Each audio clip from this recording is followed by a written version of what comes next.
Good evening America.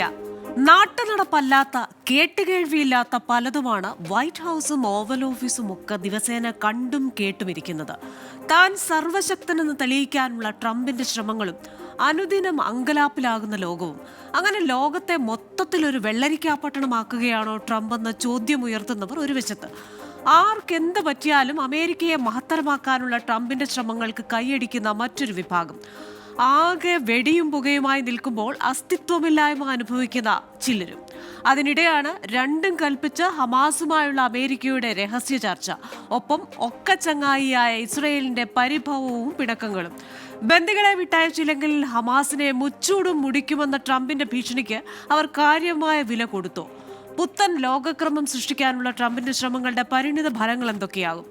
ലോകമാകെ ഒരു corporate കമ്പനിയായി നോക്കിക്കാണുന്ന ഒരു CEO പ്രസിഡന്റ് ആകുന്നു ട്രംപ്. വലിയ വില കൊടുക്കേണ്ടി വരുമോ ഹമാസിന്? American dialogue powered by hedge ന്യൂയോർക്കും ഈ വാരം ചിന്തിക്കുന്നത് ഈ വിഷയമാണ്. രണ്ടും കൽപ്പിച്ച്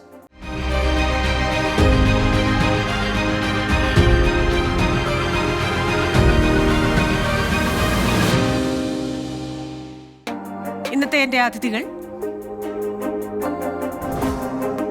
സംരംഭകനും ഫോമർ വൈസ് പ്രസിഡന്റുമായ ഷാലു പുന്നൂസ്, രാഷ്ട്രീയ നിരീക്ഷകൻ നിർമ്മൽ എബ്രഹാം,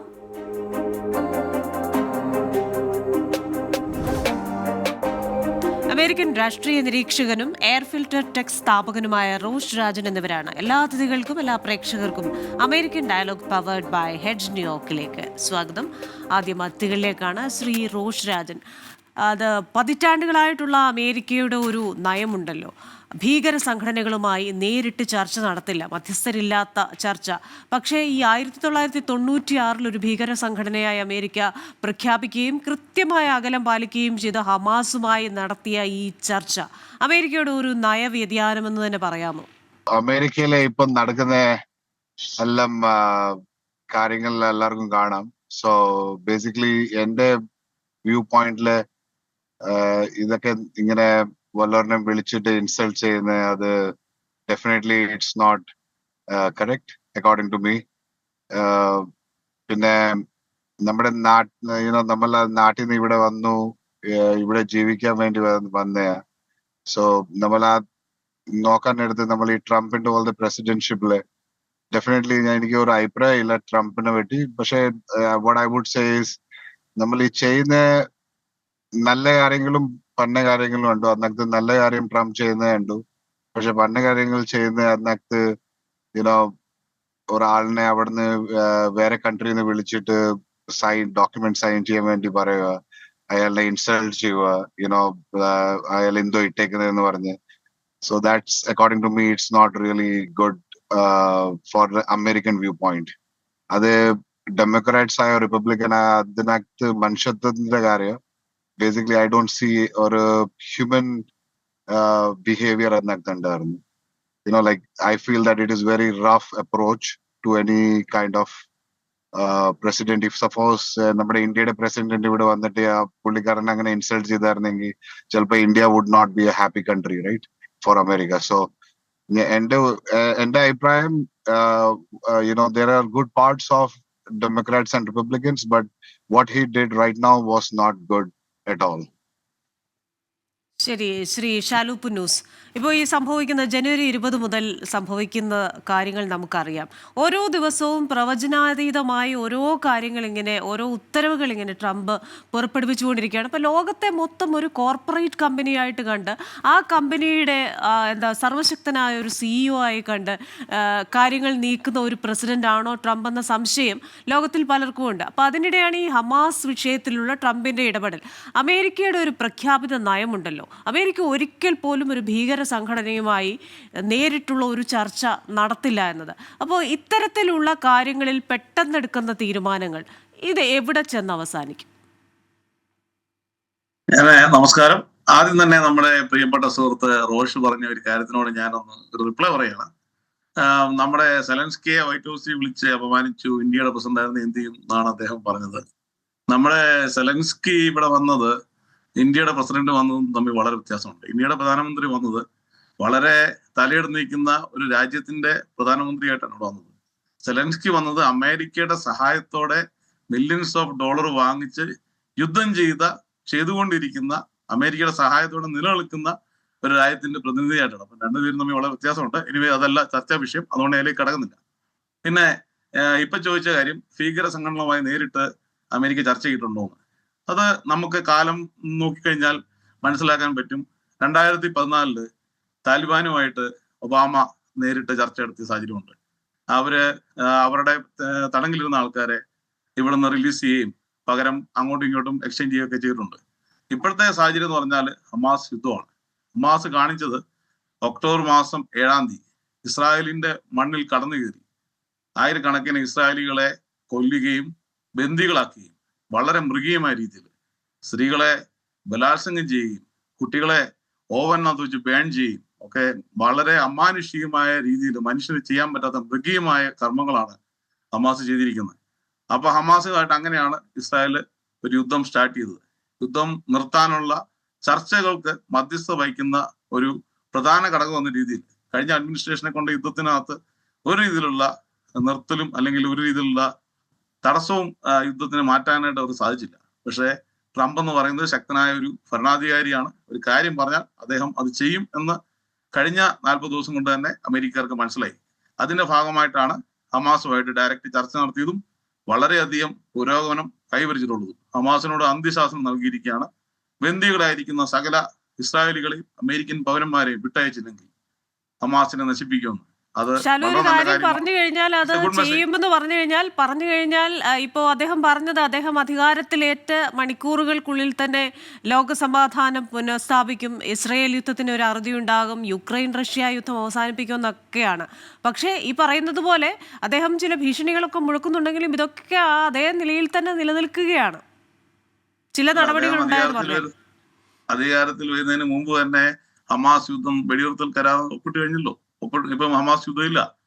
ഇസ്രായേലും ഹമാസുമായിട്ടുള്ള യുദ്ധം വെടിനിർത്തൽ കരാർ സൈൻ ചെയ്ത് കഴിഞ്ഞു. ഇപ്പം അങ്ങനെ യുദ്ധം അവിടെ നടക്കുന്നില്ല. രണ്ടാമത്തെ കാര്യം, റഷ്യയുടെയും യുക്രൈന്റെയും യുദ്ധം, അതിന്റെ നല്ല രീതിയിലുള്ള നെഗോസിയേഷൻസ് കഴിഞ്ഞ 4 വർഷമായിട്ട് ചെയ്യാൻ പറ്റാത്ത രീതിയിലുള്ള നെഗോസിയേഷൻ നടന്നുകൊണ്ടിരിക്കുകയാണ്. അതും ഉടനെ തന്നെ സംഭവിക്കും. പുതിയ യുദ്ധങ്ങൾ ഉണ്ടാകത്തില്ല. കഴിഞ്ഞ യുദ്ധങ്ങൾ അവസാനിപ്പിക്കും. അമേരിക്കയ്ക്ക് ശക്തനായ ഒരു ഭരണാധികാരി ഓഫീസിലുണ്ട് എന്ന കാര്യത്തിൽ ഒരു മാറ്റമില്ല. ശരി, ശ്രീ നിർമ്മൽ എബ്രഹാം, ഇപ്പോൾ അമേരിക്കൻ ജനത ഡൊണാൾഡ് ട്രംപ് എന്ന് പറയുന്ന ഭരണാധികാരിക്ക് നൽകിയ വളരെ വ്യക്തമായിട്ടുള്ള ഒരു മാൻഡേറ്റ്, അപ്പോൾ തനിക്ക് ലഭിച്ച ആ ജനപിന്തുണ അതങ്ങ് ആഘോഷിക്കുന്ന ഒരു ട്രംപിനെയാണ് നമ്മൾ കാണുന്നത്. ഓരോ ദിവസവും നാളെ എന്ത് സംഭവിക്കുമെന്ന് നമുക്കിന്ന് പറയാൻ വയ്യാത്ത ഒരു അവസ്ഥ. അതുകൊണ്ട് തന്നെ പരമ്പരാഗതമായ എല്ലാ നിലപാടുകളിൽ നിന്നും മാറിയാണ് ട്രംപിൻ്റെ ഈ സഞ്ചാരം. അപ്പോൾ തൻ്റെ സോഷ്യൽ മീഡിയ ആയ ട്രൂത്ത് സോഷ്യലിലൂടെ പറയുന്നത് ഹമാസ് വലിയ വില കൊടുക്കേണ്ടി വരും ബന്ദികളെ വിട്ടയച്ചില്ലെങ്കിൽ എന്നാണ്. എന്തായിരിക്കും ട്രംപിന്റെ മനസ്സിലിരിപ്പ്? ട്രംപിന്റെ മനസ്സിൽ യുദ്ധത്തിനൊരു അവസാനം കാണുക എന്നുള്ളതായിരിക്കും തീർച്ചയായിട്ടും. പിന്നെ രണ്ടാമത് അങ്ങനെ ഒരു ട്വീറ്റ് ഇടാനുണ്ടായ സാഹചര്യം എന്ന് പറഞ്ഞു കഴിഞ്ഞാൽ നേരത്തെ തന്നെ അദ്ദേഹം ഒരു വാർണിംഗ് കൊടുത്തിരുന്നു. സീസ് ഫയറിന്റെ സമയം കഴിയുന്നതോടെ അടുത്ത പ്ലാനിലേക്ക് കടക്കണം, എല്ലാ ഹോസ്റ്റേജസിനെയും നിങ്ങൾ വിട്ടു തരണമെന്ന് നേരത്തെ പറഞ്ഞിരുന്നു.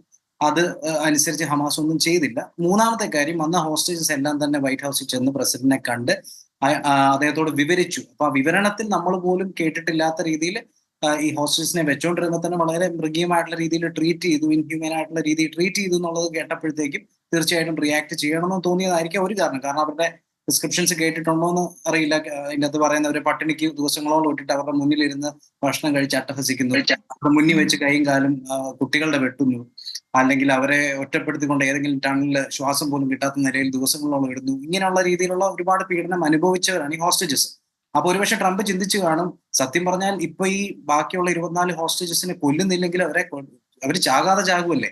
ആ ഒരു സിറ്റുവേഷനിൽ നിന്ന് രക്ഷപ്പെടുത്തുക, അത് ഇമ്മീഡിയറ്റ് ആകുക, അല്ലെങ്കിൽ പിന്നെ ഇത് മുന്നോട്ട് നീക്കുന്നതിൽ അർത്ഥമില്ല എന്നുള്ളത്. രണ്ടാമത്തെ കാര്യം, നേരത്തെ താങ്കൾ സൂചിപ്പിച്ച പോലെ തന്നെ 2 യുദ്ധങ്ങൾക്കും ഒരു അവസാനം കണ്ടെത്തും എന്ന് പറഞ്ഞിട്ടാണ് ഈ ഇലക്ഷന് പോലും ഒരു കൂട്ടം ഇൻഡിപെൻഡൻസ് അദ്ദേഹത്തിന് വോട്ട് ചെയ്തത്. ഇപ്പൊ യുക്രൈന്റെ കേസിൽ ഒരു പ്രോഗ്രസ് എത്തി. ഇപ്പൊ സെലൻസ്കി ആണെങ്കിലും ഈ ഒരു ഡീല് സൈൻ ചെയ്യാം എന്നുള്ള ഒരു വക്കിലെത്തി ഓൾമോസ്റ്റ്. അന്നത്തെ ഇഷ്യൂസ് ഉണ്ടായെങ്കിൽ പോലും അതേപോലെ തന്നെ ഇപ്പൊ ആദ്യമായിട്ട് ഹമാസുമായിട്ട് ഡയറക്റ്റ് ഒരു ഇന്ററാക്ഷൻ US പോയി എന്ന് പറയുന്നത് ഒരുപക്ഷെ ഇസ്രായേലിന് ഇഷ്ടപ്പെടുമായിരിക്കും. ബെഞ്ചമിൻ നെതന്യാഹുവിന് എത്രത്തോളം ഇഷ്ടപ്പെടുമെന്ന് എനിക്ക് അറിയില്ല. കാരണം ട്രംപിന് ആഗ്രഹം ഇസ്രായേലിനേക്കാൾ ഉപരി ഒരു പടി മുകളിൽ അദ്ദേഹത്തിന് ഈ വാർ അവസാനിപ്പിക്കണമെന്നുണ്ട്. ഒരുപക്ഷെ ഡയറക്റ്റ് നെഗോഷിയേഷന്റെ കാരണവും അതായിരിക്കും. കാരണം അമേരിക്കൻ ഹോസ്റ്റേഴ്സിനെയും ബാക്കിയുള്ള ഹോസ്റ്റേഴ്സിനെയും ഇറക്കി കഴിഞ്ഞു കഴിഞ്ഞാൽ വാർ അവസാനിപ്പിക്കാനുള്ള എന്തെങ്കിലും ഒരു ഡീലുമായിട്ടായിരിക്കാം അദ്ദേഹത്തിന്റെ ഓൺവോയ് അവിടെ ചെന്നിട്ടുണ്ടാവുക. കാരണം അല്ലെന്നുണ്ടെങ്കിൽ തീർച്ചയായിട്ടും ഇസ്രായേലിനെ ഇതിൻ്റെ അകത്ത് ഉൾപ്പെടുത്തിയാണ്. പിന്നെ നെതന്യാഹുവിന് ഇഷ്ടപ്പെടാതിരിക്കാൻ കാരണം എന്ന് വെച്ച് കഴിഞ്ഞാൽ അദ്ദേഹം ഇപ്പൊ തന്നെ ഇസ്രായേൽ പോൾസിൽ കഴിഞ്ഞ ദിവസം ഇന്നലെ ഇറങ്ങിയ പോൾസിൽ 60% ആളുകളും പറഞ്ഞു ഇന്നാണ് ഇലക്ഷൻ നടക്കുന്നതെങ്കിൽ 60% ആൾക്കാരും നെതന്യാഹുവിന് വോട്ട് ചെയ്യില്ല എന്നാണ്. അങ്ങനെയെങ്കിൽ പഴയ നഫ്താലി ബെന്നറ്റ് എന്ന് പറയുന്ന പഴയ പ്രൈം മിനിസ്റ്റർ തിരികെ വരാൻ സാധ്യത കാണുന്നു. അദ്ദേഹം പക്ഷെ വലിയ വ്യത്യസ്തനല്ല. രണ്ടുപേരും ആന്റി ഹമാസ് തന്നെയാണ്, പ്രോ ഇസ്രായേൽ ആണ്. പക്ഷെ നെതന്യാഹുവിനെ സംബന്ധിച്ചിടത്തോളം അദ്ദേഹത്തിന്റെ ക്ലെയിം ടു ഫെയിം അവിടെ നഷ്ടമായി. അദ്ദേഹം ഈ വാർ തുടങ്ങിയതും ഇത്ര നാളും നടത്തിക്കൊണ്ടിരുന്നത് എന്ത് പറഞ്ഞുകൊണ്ടാണ്? 4 കാര്യങ്ങൾ ഞാൻ ചെയ്തു തീർക്കുമെന്ന് പറഞ്ഞുകൊണ്ടാണ് തുടങ്ങിയത്. ഒന്ന്, ഹമാസിനെ മൊത്തത്തോടെ അവരുടെ ഇൻഫ്രാസ്ട്രക്ചറും ഗവൺമെന്റ് സ്ട്രക്ചറും ഇല്ലാതാക്കും. 2, ഈ പറയുന്ന എല്ലാ ഹോസ്റ്റേഴ്സിനെയും തിരികെ കൊണ്ടുവരും. 3, ഇനി ഒരു ടെറർ അറ്റാക്കോ ത്രെട്ടോ ഉണ്ടാകാത്ത വിധം ഹമാസിനെ ഉന്മൂലനം ചെയ്യും. 4, അതിനുശേഷം ഞാൻ ഈ യുദ്ധം അവസാനിപ്പിക്കും. ഈ 4 കാര്യങ്ങളും അദ്ദേഹം പറഞ്ഞിട്ടുണ്ടെങ്കിലും ട്രംപായിട്ട് ഇത് അവസാനിപ്പിച്ചാൽ പിന്നെ ബെഞ്ചമിൻ നെതന്യാഹുവിന് ഒരു ക്ലെയിം ഇല്ല അടുത്ത പ്രസിഡൻസി. കാരണം അദ്ദേഹം പരാജയപ്പെട്ടതിന് തുല്യമാണ്. 15 മാസം ശ്രമിച്ചിട്ടും അദ്ദേഹത്തിന് സാധിച്ചില്ല. ട്രംപ് വന്നപ്പോൾ അത് സാധിച്ചെടുത്തു എന്നുള്ളൊരു ടോക്കിലോട്ട് അത് പോകുമ്പോഴത്തേക്കും നെതന്യാഹുവിന് അത് ഇഷ്ടപ്പെടാൻ സാധ്യതയില്ല. പക്ഷെ എന്റെ മനസ്സിൽ കാണുന്ന ട്രംപ് ഇത് ഒരു യുദ്ധത്തിന് അവസാനം കൊണ്ടുവരിക എന്നുള്ളതാണ് എനിക്ക് ആഗ്രഹം. പിന്നെ ഒരു കാര്യം കൂടെ, പൊതുവെ ആളുകൾ ട്രംപിനെ ഒരുപാട് നെഗറ്റീവ് കാണുന്നു വെച്ചാൽ അദ്ദേഹത്തിന്റെ നെഗോഷിയേഷൻ സ്റ്റൈലാണ്. താങ്കൾ പറഞ്ഞ കറക്റ്റ് ആണ്. ഒരു ബിസിനസ്മാന്റെ രീതിയിൽ മാത്രമാണ് അദ്ദേഹം കാണുന്നത്. പക്ഷെ അതിന്റെ അകത്ത് ചിലപ്പം സക്സസ് കണ്ടിട്ടുണ്ട്. ഇപ്പൊ നേരത്തെ സൂചിപ്പിച്ചു, ജനുവരി 20 അദ്ദേഹം കയറുന്നതിന് ഒരു ദിവസം മുന്നെയാണ്, 15 മാസം ബൈഡൻ അഡ്മിനിസ്ട്രേഷൻ സമയം ഉണ്ടായിട്ടും ഒറ്റ ദിവസം മുന്നെയാണ് ഹമാസ് ആദ്യമായിട്ട് അല്ല ഇസ്രായേലും ഹമാസും ഒരുമിച്ച് ആദ്യമായിട്ട് സീസ് ഫയറിന് തയ്യാറാകുന്നത്. എഫക്റ്റീവ് ആയിട്ടുള്ള സീസ് ഫയർ ആയിട്ട് കഴിഞ്ഞ 45 ദിവസം അത് പോവുകയും ചെയ്തു. അതേപോലെയാണ് ഇപ്പൊ പഴയ കാര്യം കൊടുത്ത ടാരിഫിന്റെ കേസൊക്കെ പണ്ടത്തെ കാലത്ത് 2018 ട്രംപ് മോദിയോട് പറഞ്ഞു ഹാർലി ഡേവിഡ്സന്റെ വളരെ കൂടുതൽ 75% ടാക്സ് ആണ്, അത് കുറച്ചില്ലെങ്കിൽ ഞങ്ങൾ അങ്ങോട്ട് കൂട്ടുന്നുണ്ട്. അപ്പൊ 2 ആഴ്ചക്കുള്ളിൽ തന്നെ 50% മോദി അത് കുറച്ചു. അപ്പൊ ഈ ഭീഷണിക്കൊക്കെ റിസൾട്ട് ഉണ്ടാകുന്നുണ്ടെന്ന് അദ്ദേഹം കണ്ടതുകൊണ്ടാകാം ഇങ്ങനെയുള്ള ഒരു ഹാർഷ് ആയിട്ടുള്ള നെഗോഷിയേഷൻ ടാക്ടിക്സുമായിട്ട് മുന്നോട്ട് പോകുന്നത്. അത് ഡിപ്ലോമാറ്റിക് ആണെന്ന് ചോദിച്ചാൽ അല്ല, പക്ഷെ എഫക്റ്റീവ് ആണെന്ന് ചോദിച്ചാൽ അതെ. ശരി, ശ്രീ റോഷ് രാജൻ, മറ്റ് 2 പാനലിസ്റ്റുകളും പറയുന്നത് അങ്ങ് കേട്ട് കാണും. കാരണം ഈ പറയുന്നത് പോലെ അതിവേഗം ചില കാര്യങ്ങളിലേക്ക് പോകണമെങ്കിൽ മാർഗമല്ല, ലക്ഷ്യമാണ് പ്രധാനമെന്ന രീതിയിൽ ഡൊണാൾഡ് ട്രംപ് പല നടപടികളും എടുക്കുമ്പോൾ അത് നമ്മൾ ന്യായീകരിക്കാവുന്ന ചില കാര്യങ്ങളാണ്. ഈ പറയുന്ന ഹമാസിൻ്റെ കേസിലാണെങ്കിലും ഇസ്രയേലിനൊരു പിണക്കമുണ്ടായാലും അത് ശ്രദ്ധിക്കാതെ യുദ്ധത്തിനൊരു പരിസമാപ്തി ഉണ്ടാവുക, അതുപോലെ ഒരു ഭീകര സംഘടനയെ അവിടെ നിന്ന് തുരത്തുക, ഗസയിൽ നിന്ന് മാറിയില്ലെങ്കിൽ അവിടെ സമാധാനം ഉണ്ടാവില്ല, ഹമാസ് വലിയ വില കൊടുക്കേണ്ടി വരും എന്ന് പറയുമ്പോൾ കഴിഞ്ഞ 4 വർഷമായി അമേരിക്കയിൽ ഒരു ഭരണകൂടമുണ്ടോ അല്ലെങ്കിൽ ശക്തനായ ഒരു ഭരണാധികാരി ഉണ്ടോ എന്ന സംശയമൊക്കെ ചിലർ ഉയർത്തിയിരുന്നു. അത് മാറുന്നു എന്ന പ്രതീതി ഉണ്ടാക്കാനുള്ള ഒരു ട്രംപിന്റെ ശ്രമം, അതുപോലെ തന്നെ ലോക സമാധാനത്തിൻ്റെ തന്നെ പ്രവാചകൻ താനാണ്, അത് എങ്ങനെയും നടപ്പാക്കുക എന്ന ഒരു ശ്രമം, ഇതൊക്കെ ഏത് രീതിയിൽ കാണുന്നു? അങ്ങയുടെ സഹ പാനലിസ്റ്റുകളുടെ അഭിപ്രായവും അങ്ങ് കേട്ടിട്ടുണ്ടല്ലോ. പക്ഷെ ഞാൻ നോക്കിയിട്ട് ഈ അഭിപ്രായമൊക്കെ ഒരു ബിസിനസ് സ്റ്റാൻഡ് പോയിന്റില് ട്രംപിന് ഇപ്പം സമാധാനം ഉണ്ടാക്കിയിട്ട് ഒരു കാര്യം നേടാനില്ല. He is not interested in that. Mostly പുള്ളിക്കാരന്റെ ഇൻട്രസ്റ്റ് ആ കൺട്രി എങ്ങനെയെങ്കിലും ഡിസ്ട്രക്ഷനിലോട്ട് വരുത്തിയിട്ട് ക്യാപ്ചർ ചെയ്യാനുള്ള interest. That is more interesting for Trump. അവിടെ എന്തൊക്കെ ഡീൽ ഉണ്ടോ അതൊക്കെ എങ്ങനെയെങ്കിലും സൈൻ ചെയ്ത് മേടിക്കണം. അതൊരു ബിസിനസ് ഡീൽ ആയിട്ട് പുള്ളി നോക്കുക. പക്ഷെ നമ്മൾ ലോകത്ത് പറയാൻ നേരത്ത് നമ്മൾ പറയും എന്തോ ട്രംപ് നല്ല കാര്യം ചെയ്യാൻ പോവുക. പക്ഷെ honestly it's all a business deal. ഇപ്പം ഈ ടാരിഫ് തന്നെ ഇട്ട് it's going to be a big trade war among all the countries. Like even China is getting 35%. Canada is getting 25% for nowhere. Mexico City mottham factory ellam set up chedu alkar out of United States just to save some money and production value ichittu korgan vendi. പക്ഷെ towards the end what's happening is ipo അവർ കൂടുതൽ പൈസ കൊടുക്കാൻ പോവാ for any product which is coming in United States. ട്രംപിന്റെ interest എന്തുവാ? ട്രംപിന് എല്ലാം ഇവിടെ സെറ്റപ്പ് ചെയ്യണം, പക്ഷെ വേറെ യുണൈറ്റഡ് സ്റ്റേറ്റിൽ സെറ്റപ്പ് ചെയ്യണം. പ്ലസ് ട്രംപിന്റെ വേറെ interest, most important interest is to capture most of this countries by making them fight with each other. Otherwise എന്തെങ്കിലും ഒരു ആവശ്യം ട്രംപ് ഒരു കാര്യം പറഞ്ഞാലും he is not firm. Tomorrow morning he will change. tomorrow, day after tomorrow, he will say something else. So every day we are seeing a different Trump in in United States. So even people, ഇവിടുത്തെ ആൾക്കാരും ഭയങ്കരമായിട്ട് they are so scared that what is going to happen tomorrow. There is no one who is very comfortable right now in United States. They all are scared about what's going to happen tomorrow. ഞാൻ just example തരാം. ഞാൻ ഇന്നലെ ഒരു restaurant ഇരിക്കുവായിരുന്നു. തൊട്ടപ്പുറത്ത് ഇരുന്ന രണ്ട് ആൾക്കാരും they were just talking about tariff. They were talking about the world war, nothing else, because everybody is in an uncomfort zone. Trump എന്തോ ചെയ്ത നല്ല കാര്യം ചെയ്താലും, but the way he's doing it, ആ പുള്ളിക്കാരൻ ചെയ്യുന്ന ആ സ്റ്റൈൽ ശരിയല്ല. നല്ല കാര്യം ചെയ്യുന്ന ഒരു രീതിയുണ്ട്. We are in a Christian country. Christian കൺട്രിയുടെ ഫസ്റ്റ് തമ്പ് റൂൾ എന്തുവാ? നമ്മൾ സമാധാനമായിട്ട് ഒരു ഡീൽ നോക്കി ചെയ്യുക, റൈറ്റ്? പക്ഷെ ആ സമാധാനം പുള്ളിക്കാരൻ അത് അറിയത്തില്ല എങ്ങനെയാ ചെയ്യേണ്ടത്, right? He is just being very aggressive, very arrogant. അങ്ങനെയല്ല അത് ചെയ്യേണ്ടത്. You have to please people around you and you have to please people with you and then make it work. ഇപ്പൊ ഞാൻ നോക്കിയിട്ട് പുള്ളിക്കാരൻ ഒരാളിനെ പ്ലീസ് ചെയ്യാൻ താല്പര്യമില്ല. ഈവൻ ദ സെനറ്റ് മെമ്പർ എല്ലാവരും പേടിച്ച് അവിടെ ഇരിക്കുന്നത്. ഇവർ പുള്ളിക്കാരന്റെ ടീമിലുള്ള ആൾക്കാരും പേടിച്ചായിരിക്കുന്നത്. എന്തെങ്കിലും അഗെയിൻസ്റ്റ് പറഞ്ഞാൽ ഞങ്ങൾക്ക് അത് പണി കിട്ടും, അത് എല്ലാവർക്കും ഒരു പേടി. Even vice president, including the vice president, he is very scared. എന്തെങ്കിലും ഞാൻ അഗെയിൻസ്റ്റ് പറഞ്ഞാൽ എന്റെ നാളെ ജോലി പോകും. 95% of the top management എല്ലാവരും എടുത്തു മാറ്റി. ട്രംപ് എല്ലാവരും എടുത്തു മാറ്റി. എന്തിനാ? ഭയങ്കര കോസ്റ്റ് കുറയ്ക്കാൻ നോക്കുക. പക്ഷെ ഒരു കൺട്രി റൺ ആവുന്നെങ്കിൽ അഡ്മിനിസ്ട്രേഷൻ വേണം. ഒരു കൺട്രി റൺ ആവുന്നെങ്കിൽ അതിന്റെ നല്ല പോളിസീസ് വേണം. ഇതെല്ലാം പോളിസീസ് ട്രംപിന് സ്വന്തമായിട്ട് ചെയ്യാൻ പറ്റത്തില്ല. He has to make sure that people are also joining hands, right? ഇപ്പം പുള്ളിക്കാരൻ ചെയ്യുന്ന it's very aggressive move. I agree that certain things what he is planning to do for a long term is good, but an aggressive move is also going to create a big destruction.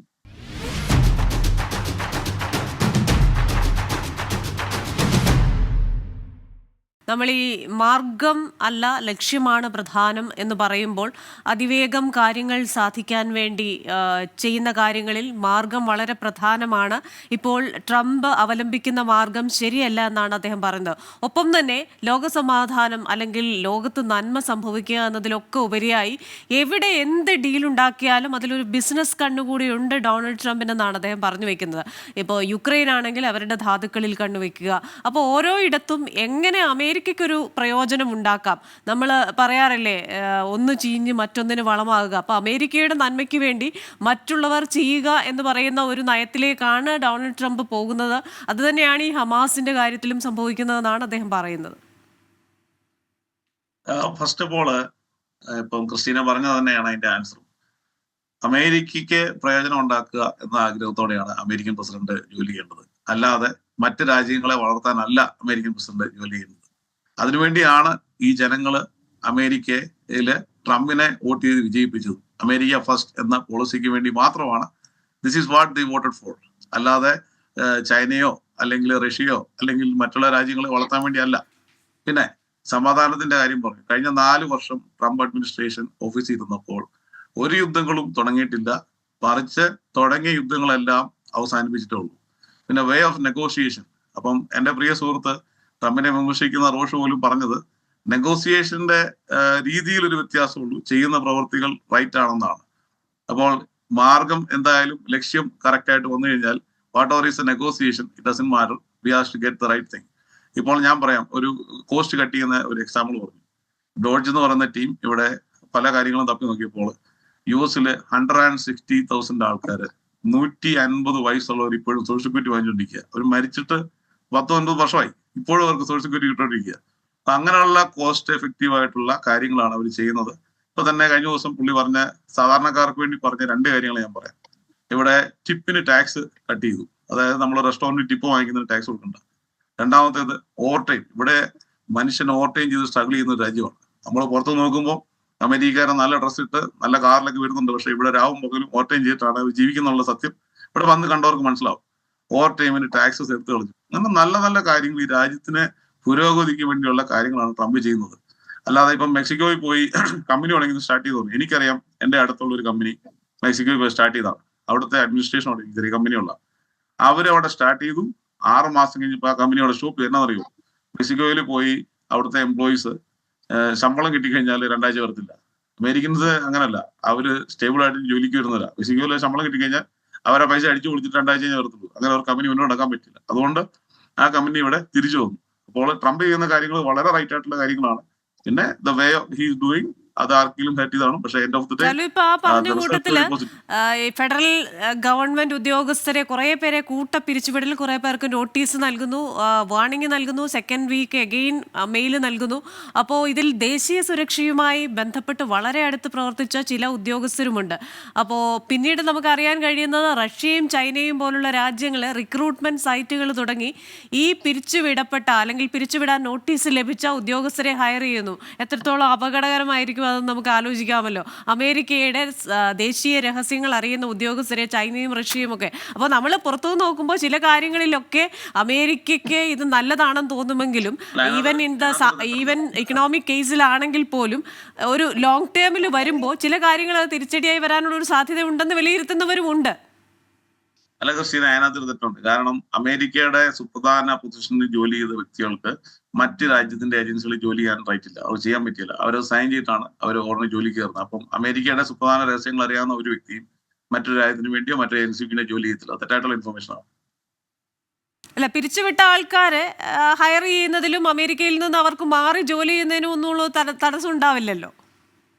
നമ്മളെ ടോപ്പിക്കിൽ നമ്മൾ വ്യതിചലിക്കാൻ പാടില്ല. പക്ഷെ ഞാൻ ആ കൂട്ടത്തിൽ പറഞ്ഞു വന്ന കൂട്ടത്തിൽ പറഞ്ഞതാണ്. കാരണം നമ്മൾ ചിലപ്പോൾ ചില കാര്യങ്ങൾ പറയുമ്പോൾ വിദഗ്ധരായ ചിലർ പറയുമല്ലോ, നമ്മൾ ഇരിക്കുന്ന കൊമ്പ് മുറിക്കുക എന്ന് പറയുന്നത്. അപ്പോൾ ചിലപ്പോൾ നമ്മൾ ആ മുറിച്ചുകൊണ്ടിരിക്കുമ്പോൾ അറിയില്ല താഴെ വീഴുകയാണ് എന്നുള്ളത്. അപ്പോൾ ചില കാര്യങ്ങൾ അമേരിക്കയ്ക്ക് തന്നെ തിരിച്ചടിയാകാനുള്ള ചില കാര്യങ്ങളും അദ്ദേഹം ചെയ്യുന്നുണ്ട് എന്ന് വിമർശിക്കുന്നവരുണ്ട്. അത് ഈ സാമ്പത്തിക നയങ്ങളിൽ ഉൾപ്പെടെ. അല്ല, അങ്ങനത്തെ ഒരു ലോ ഇല്ല. നമുക്ക് കാത്തിരുന്ന് കാണാം. ഒരു 20 ഇതായാലുള്ള ഒരു കാത്തിരുന്ന് കാണാം. നമുക്ക് വെയിറ്റ് ചെയ്യാം. 40 days ആയുള്ളൂ ആൾക്കാരെ പിരിച്ചു. ശ്രീ റോഷ് രാജൻ എന്തോ പറയാൻ ശ്രമിച്ചു എന്ന് എനിക്ക് തോന്നി. അങ്ങേക്ക് എന്തെങ്കിലും പറയാനുണ്ടെങ്കിൽ ഇപ്പൊ പറയാം. അല്ല, ഞാൻ ടോട്ടലി അഗ്രി ചെയ്യുന്നു. അങ്ങനത്തെ ഒരു ലോ ഇല്ല. If you are American citizen, അത് എവിടെ വേൾഡിൽ എവിടെ പോയും വർക്ക് ചെയ്യാം. ഏത് ഫെഡറൽ എംപ്ലോയ് ആയോ ഏത് FBI എംപ്ലോയ് ആയോ ആർക്ക് വേണമെങ്കിലും വർക്ക് ചെയ്യാം. ഓൺലി തിങ് ഈസ് അവർ സ്ക്രീനിങ് ചെയ്യും. ആ സ്ക്രീനിങ്ങിൽ ഓക്കെ ആണ്, they can work anywhere. Even ഇന്ത്യയുടെ അഡ്മിനിസ്ട്രേഷനിൽ വന്ന് അമേരിക്കൻസിൽ വർക്ക് ചെയ്യാം. അങ്ങനത്തെ ഒരു ലോയും സെറ്റപ്പ് ചെയ്തിട്ടില്ല. എന്റെ അറിവ് അതാണ്. കാരണം അമേരിക്കൻസ് ജോലി ചെയ്യാം. പക്ഷേ അമേരിക്കയുടെ സീക്രട്ട് സുപ്രധാന മേഖലകളിൽ ജോലി ചെയ്യുന്നവർക്ക് കോൺഫ്ലിക്റ്റ് ഓഫ് ഇൻട്രസ്റ്റ് ഉള്ള മറ്റു കാര്യങ്ങൾ ചെയ്യാൻ പറ്റില്ല. ജോലി ചെയ്യുന്നവർക്ക് എന്നല്ല, പിരിച്ചുവിട്ട് കഴിഞ്ഞു കഴിഞ്ഞാൽ അവർക്ക് ആ രാജ്യം വിടാനും മറ്റൊരു രാജ്യത്തിന് വേണ്ടി സേവനം ചെയ്യാനും ഒക്കെയുള്ള ഇതുണ്ട്, ഒരു റൈറ്റ് ഉണ്ടെന്നാണ് എൻ്റെ ഒരു അറിവ്. എന്തായാലും നമ്മുടെ വിഷയം അതല്ലാത്തത് കൊണ്ട് ഞാൻ നമ്മുടെ നിർമ്മൽ എബ്രഹാമിലേക്ക് കൂടെ പോവുകയാണ്. നിർമ്മൽ, ഇപ്പോൾ ഇതിൻ്റെ ഒരു ഔട്ട്കം, അതായത് ഹമാസിനെ ഏത് വിധേനയും ഒതുക്കും, ഗസയിൽ സമാധാനം പുനഃസ്ഥാപിക്കും, നിങ്ങൾ ബന്ദികളെ വിട്ടയച്ചില്ലെങ്കിൽ അല്ലെങ്കിൽ യുദ്ധം അവസാനിപ്പിക്കാൻ തയ്യാറായില്ലെങ്കിൽ ഗസ ഒരു ശവകുടീരമായി മാറും, അല്ലെങ്കിൽ മനോഹരമായ ഒരു സ്ഥലമായി ഗസയെ ഞാൻ മാറ്റും എന്നൊക്കെയുള്ള വാഗ്ദാനം. നിർമ്മൽ ഇതിനെ എങ്ങനെ വിഭാവനം ചെയ്യുന്നു? അതായത് ഇനി ഒരു കുറച്ചു മാസങ്ങൾക്കുള്ളിൽ ഗസ ഒരു മനോഹരമായ സ്ഥലം ട്രംപ് പറയുന്നത് പോലെ ആകുമോ, അതോ ഹമാസ് ഈ പറയുന്ന ഭീഷണികളെ തള്ളിക്കളയുമോ? എന്താണ് ഒരു സാധ്യത? ട്രംപിന്റെ പ്ലാനിനെ ഹമാസ് തള്ളിക്കളയും. ട്രംപിന്റെ പ്ലാനിൽ അദ്ദേഹം പറഞ്ഞതെന്ന് വെച്ച് കഴിഞ്ഞാൽ, ഒന്നെങ്കിൽ ഈ ജനങ്ങളെ ഇന്തോനേഷ്യ, ഈജിപ്റ്റ്, ജോർഡൻ, ഈ 3 രാജ്യങ്ങളുണ്ട്. ഇന്തോനേഷ്യ അദ്ദേഹം പറയാൻ കാര്യം ഏറ്റവും വലിയ മുസ്ലിം രാജ്യമായതുകൊണ്ടാണ്. പക്ഷെ അതിന് ലൊജിസ്റ്റിക്കലായിട്ട് ഒത്തിരി പ്രശ്നങ്ങളുണ്ട്. മാത്രമല്ല ഇന്തോനേഷ്യ ഒരു ഡെൻസ്ലി പോപ്പുലേറ്റഡ്, ശരിക്കും പറഞ്ഞാൽ ഇന്ത്യയുടെ ഡെൻസിറ്റി ഓഫ് പോപ്പുലേഷൻ തന്നെ ഇന്തോനേഷ്യക്കുണ്ട്. 5-1 സൈസും 5-1 പോപ്പുലേഷനും. അപ്പൊ അതുകൊണ്ട് അങ്ങോട്ട് പോകുന്നത് പ്രാക്ടിക്കലി ഇന്തോനേഷ്യക്കും പറ്റില്ല. ഈ ലൊജിസ്റ്റിക്കലായിട്ടുള്ള പ്രശ്നങ്ങളുണ്ട്. ഈജിപ്റ്റും ജോർഡനും ഓൾറെഡി എക്കണോമിക്കലി സ്ട്രഗിൾ ചെയ്യുന്നു, പ്രത്യേകിച്ച് ഈജിപ്റ്റ്. 2 ഓൾറെഡി പഴയ പ്രശ്നങ്ങളിലൊക്കെ തന്നെ ഉള്ള ഒരുപാട് സിറിയൻ റെഫ്യൂജീസും പലസ്തീനിയൻ റെഫ്യൂജീസും ഒക്കെ അവിടെ 7 ലക്ഷത്തോളം ആളുകൾ താമസിക്കുന്നുണ്ട്. അവരെ എങ്ങനെ ഒഴിവാക്കാമെന്ന് വിചാരിച്ചാണ് ഈജിപ്റ്റും ജോർഡനും ഇരിക്കുന്നത്. മാത്രമല്ല ഇസ്രായേലായിട്ടൊരു പീസ് ട്രീറ്റി ഉണ്ടാകുകൊണ്ട് അവർ തീർച്ചയായിട്ടും അവരും സമ്മതിക്കില്ല, ഹമാസും സമ്മതിക്കില്ല. പിന്നെയുള്ളൊരു ഓപ്ഷൻ, ഏറ്റവും പോസിബിൾ ആയിട്ടൊരു ഓപ്ഷൻ എന്ന് പറഞ്ഞാൽ ഈജിപ്റ്റ് മുന്നോട്ട് വെച്ചൊരു ഓപ്ഷൻ ഉണ്ട്. അത് ഒരുപക്ഷെ അമേരിക്കയുമായിട്ട് സംസാരം നടക്കാൻ പോവുകയാണ്. അതായത് $53 ബില്യൺ കൊടുത്ത് ഗാസയെ റീകൺസ്ട്രക്ട് ചെയ്യുന്നു. പക്ഷെ റീകൺസ്ട്രക്ട് ചെയ്യുന്ന സമയത്ത് പലസ്തീനിയൻസിനെ ഒഴിവാക്കുന്നില്ല, അവരെ ഉള്ളിൽ നിർത്തിക്കൊണ്ട്. എന്നാൽ പലസ്തീനിയൻ ഗവൺമെന്റ്, ഇപ്പം ഹമാസ് ആണ് ഡിഫാക്ടോ ഗവൺമെന്റ് ആയിട്ട് ഫംഗ്ഷൻ ചെയ്യുന്നത്, അത് ഇല്ലാതാക്കുക. പുതിയൊരു ജനറൽ ഇലക്ഷൻ, പ്രസിഡൻഷ്യൽ ഇലക്ഷൻ വെച്ച് ഒരു ഡെമോക്രാറ്റിക് രീതിയിൽ പലസ്തീനെ വളർത്തിക്കൊണ്ട് വന്നിട്ട് റീകൺസ്ട്രക്ട് ചെയ്തിട്ട് അവരെ അവിടെ തന്നെ താമസിപ്പിക്കുക എന്നുള്ളതാണ് ഈജിപ്തിന്റെ ഒരു ഇത്. അതിൽ ഹമാസ് ഏറെക്കുറെ സമ്മതിക്കാൻ സാധ്യതയുണ്ട്. കാരണം തീർച്ചയായിട്ടും അവർക്കൊരു മറ്റേതിലും ഭേദമായിട്ട് ലിവറേജ് കിട്ടുന്ന ഒരു ഇതാണ്. പക്ഷെ അമേരിക്ക ഇത് സമ്മതിച്ചാൽ പക്ഷേ ഇസ്രായേൽ ഒരു ട്രിക്കി സിറ്റുവേഷനിലാകും. ഇതാണ് ഞാൻ കാണുന്ന ഒരു പോസിബിലിറ്റി. മറ്റത് എനിക്ക് തോന്നുന്നില്ല. രണ്ടാമത്, നേരത്തെ ഇരു കൂട്ടരും പറഞ്ഞ ഒരു കാര്യത്തില് ഒരുപാട് കാര്യങ്ങൾ ട്രംപിന്റെ പോളിസീസിനെ അനുകൂലിക്കുന്ന ഒരാളാണ് ഞാൻ. എങ്കിലും അദ്ദേഹം ഇപ്പൊ ചെയ്യുന്ന ഒരു ചെറിയ പ്രശ്നം, നേരത്തെ ഇപ്പൊ സെനറ്റും കോൺഗ്രസും ഇലക്ട്രൽ വോട്ടും എല്ലാം കിട്ടി, ഇലോൺ മസ്കിനെ പോലെ വലിയ ധനികനെ കൂടെ കിട്ടി, ഇതെല്ലാം ആയപ്പോഴത്തേക്കും ചെറിയ 1-2 പ്രശ്നങ്ങൾ. കാരണം ഏതൊരു വലിയവനാണെങ്കിലും ആരെങ്കിലും ഒരാൾ കൂട്ടുവേണ്ടേ. ഇപ്പൊ പണ്ടാണെ ചൈനയെ എതിരാളിയായിട്ട് കാണുമ്പോൾ ഇന്ത്യയെ സുഹൃത്തായിട്ട് കാണുന്നെങ്കിൽ ഇപ്പൊ ചൈനയും എതിരാളി, ഇന്ത്യയും എതിരാളി, മെക്സിക്കോയും എതിരാളി, റഷ്യയും എതിരാളി, യൂറോപ്യൻ യൂണിയൻ യൂണിയൻ എതിരാളികള്. അപ്പൊ അങ്ങനെ കാണുമ്പോൾ അത് തീർച്ചയായിട്ടും അതിന്റെ ഒരു ഇമ്പാക്ട് ഉണ്ടാകും. അത് നമ്മൾ ഡെയിലി മാർക്കറ്റിൽ കണ്ടോണ്ടിരിക്കുകയാണ്. ഇപ്പൊ സ്റ്റോക്ക് മാർക്കറ്റിലേക്ക് ഇൻവെസ്റ്റ് ചെയ്യാൻ പേടിയാവുകയാണ് ആളുകൾ. അപ്പൊ അതിന്റെ ഒരു ഇമ്പാക്ട് ഇല്ല എന്ന് ഒരിക്കലും പറയാൻ പറ്റില്ല. എത്രത്തോളം ഞാൻ ട്രംപിനെ അനുകൂലിച്ചാലും ആ ഒരു ഇമ്പാക്ട് ഉണ്ട് എന്നുള്ളത് സത്യമാണ്. പിന്നെ ഈ ഒരു വാറിന് ഒരുപക്ഷെ മറ്റ് ഏതൊരു പ്രസിഡന്റിനേക്കാളും ഒരു അറുതി വരുത്താൻ സാധിക്കുന്ന ട്രംപിനായിരിക്കും. ഇതൊരു നെഗോഷിയേഷൻ ടാക്ടിക് ആയിട്ടാണ് ഞാൻ ഇപ്പോഴും കാണുന്നത്. നാളെ കയറി ഗാസ നശിപ്പിക്കുമെന്നോ പലസ്തീൻസിനെ വധിച്ചു കൊടുക്കുമെന്നോ എനിക്ക് തോന്നുന്നില്ല. ഹമാസ് വരേണ്ട വഴിയെ വരാൻ വേണ്ടിയാണ് നോക്കുന്നത്. ഒരുപക്ഷെ ഹമാസുമായിട്ട് ഡയറക്റ്റ് നെഗോഷിയേഷനിലൂടെ ഒരു ഡീലിലെത്താൻ സാധ്യതയുണ്ട്. അങ്ങനെ ഉണ്ടെങ്കിൽ അവിടെ ലൂസറായി പോകുന്നത് ബെഞ്ചമിൻ നെതന്യാഹു ആയിരിക്കും. ശരി, നിർമ്മല പറഞ്ഞതുപോലെ ആ ഒരു ബാലൻസ്ഡ് രീതിയിൽ തന്നെയാണ് എനിക്കും കാര്യങ്ങളെ പലപ്പോഴും തോന്നിയിട്ടുള്ളത്. കാരണം അദ്ദേഹം അമേരിക്കയെ മഹത്തായ ഒരു രാജ്യമാക്കാൻ പോകുന്നു എന്ന് പറയുന്നത് അദ്ദേഹത്തിൻ്റെ ആ ആഗ്രഹം, ആ ലക്ഷ്യത്തിന് വേണ്ടിയിട്ടുള്ള എടുക്കുന്ന പല പോളിസീസും അതൊക്കെ വളരെ അഭിനന്ദനാർഹമാണ്. കാരണം സ്വന്തം രാജ്യത്തിൻ്റെ ഉയർച്ച സ്വപ്നം കണ്ട് അത് ഏത് വിധേനയും എന്ത് മാർഗത്തിലും നേടുക എന്ന് പറയുന്നു. അദ്ദേഹം ചെയ്യുന്ന പല കാര്യങ്ങളും നമുക്ക് ആ രീതിയിൽ ന്യായീകരിക്കാവുന്നതാണ്. പക്ഷേ ചില കാര്യങ്ങളിൽ നിർമ്മല പറഞ്ഞതുപോലെ തന്നെ ഈ സ്റ്റോക്ക് മാർക്കറ്റ് ഉൾപ്പെടെ സാമ്പത്തിക മേഖലയിൽ ഉൾപ്പെടെ വലിയൊരു അരക്ഷിതാവസ്ഥ ലോകമെമ്പാടും രൂപപ്പെട്ടിട്ടുണ്ട് എന്നതിന് യാതൊരു സംശയവുമില്ല. കാരണം നമ്മൾ ഏത് നിക്ഷേപകരോട് ചോദിച്ചാലും നാളെ എന്താകും എന്ന് പറയുന്ന ഒരു ആശങ്ക സൃഷ്ടിക്കാൻ അദ്ദേഹത്തിന് സാധിച്ചിട്ടുണ്ട്. അപ്പോൾ അത്തരത്തിലുള്ള ആശങ്കകൾ സൃഷ്ടിക്കാതെ ഈ പറയുന്നത് പോലെ അദ്ദേഹത്തിന് മാത്രമാണ് ഇത്രയും പവർഫുള്ളായി ഈ കാര്യങ്ങളിലൊക്കെ ഇടപെടാനുള്ള ഒരു ആർജവമുള്ളത്. അതുകൊണ്ട് തന്നെ അദ്ദേഹത്തിൻ്റെ നിലവിലെ രീതികളിൽ നിന്ന് കുറച്ചൊന്ന് മാറിയാൽ ലോക സാമ്പത്തിക ക്രമത്തിൽ കുറച്ചുകൂടി വികസനം ഉണ്ടാവുകയും ആളുകളുടെ ഒരു അരക്ഷിതാവസ്ഥ അതിനൊരു സൊല്യൂഷൻ ആവുകയും ഒപ്പം തന്നെ ലോകസമാധാനത്തിനായുള്ള അദ്ദേഹത്തിൻ്റെ ശ്രമങ്ങൾക്ക് ആക്കം കൂടുകയും ചെയ്യും എന്ന് വിശ്വസിക്കുന്ന ഒരു വ്യക്തി കൂടിയാണ് നിർമ്മല എന്ന് ഞാൻ മനസ്സിലാക്കുന്നു. എന്തായാലും ആ രീതിയിൽ സംഭവിക്കട്ടെ, നല്ല കാര്യങ്ങൾ വരട്ടെ. ട്രംപിൻ്റെ ഈ ഒരു അന്ത്യശാസനം ഏത് രീതിയിലാണ് ഹമാസ് എടുക്കുക, ഏത് രീതിയിലാണ് ഗസയിൽ സമാധാനം പുലരുമോ, ഗസ ഒരു മനോഹര ഭൂമിയായി മാറുമോ എന്നൊക്കെ നമുക്ക് നോക്കി കാണേണ്ടിയിരിക്കുന്നു. American dialogue powered by hedge New York ഈ വാരം ഇവിടെ പൂർണ്ണമാവുകയാണ്. എല്ലാ അതിഥികൾക്കും നന്ദി. അടുത്ത ആഴ്ച മറ്റൊരു വിഷയവുമായി വീണ്ടും കാണാം. Till then stay safe.